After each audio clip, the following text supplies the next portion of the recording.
Our country used to follow our Constitution, which limited government power. We've become instead too often a place where unelected bureaucrats write their own laws, place unreasonable burdens on business, and threaten peaceful citizens with heavy fines or jail time. Today, Americans are suffering from the overreach of its regulatory agencies. These regulations have stymied job creation, created criminals out of ordinary decent citizens, and blurred the definition of property rights. There have been all too frequent reports of individual rights being violated by overzealous bureaucrats. These include the story of a family that sought to build a house on its half-acre of land, yet after they broke ground, the EPA interfered, claiming the family violated the Clean Water Act by placing fill materials, dirt, into the wetlands. There is no lake, pond, or stream on their property, yet the EPA is requiring them to obtain a building permit that would cost more than the value of their land. The family proceeded by filing lawsuit, but the request was dismissed by a federal judge, and now the Supreme Court is considering these violations. Another man bought a junkyard across the street from his house with the intent to construct a building on the lot. He proceeded to clean up this landfill, which was really an illegal dump, by removing 7,000 old tires and rusted out cars. However, the EPA did not view this effort as a cleanup, but rather as a violation of the Clean Water Act, because a small drainage ditch on the edge of his property was designated a wetland.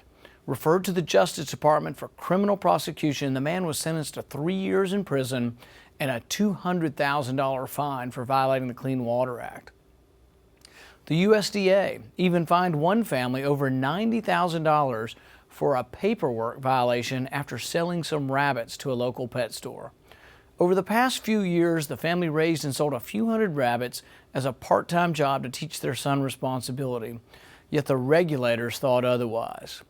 Regulators would rather have America spend time and money getting the federal government's permission rather than take the initiative to produce and build.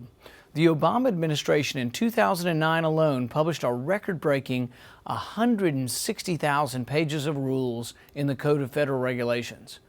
As regulations grow, freedom dies, and we cannot allow that to happen.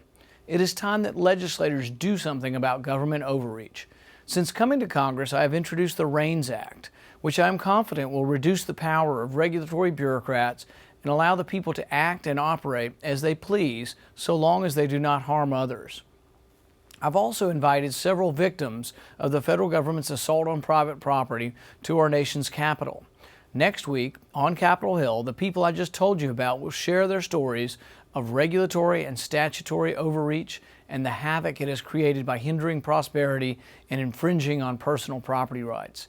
It's time to bring to light these high-profile cases and start a conversation about how to reform our country's regulatory system while putting an end to rights-violating groups like the EPA. With over 100,000 pages of federal regulations telling us how to live our lives, we must make a decision: live freely as long as we don't infringe on the rights of others or embrace a regulatory bureaucratic state. Choice or control. That is the decision we as Americans must make.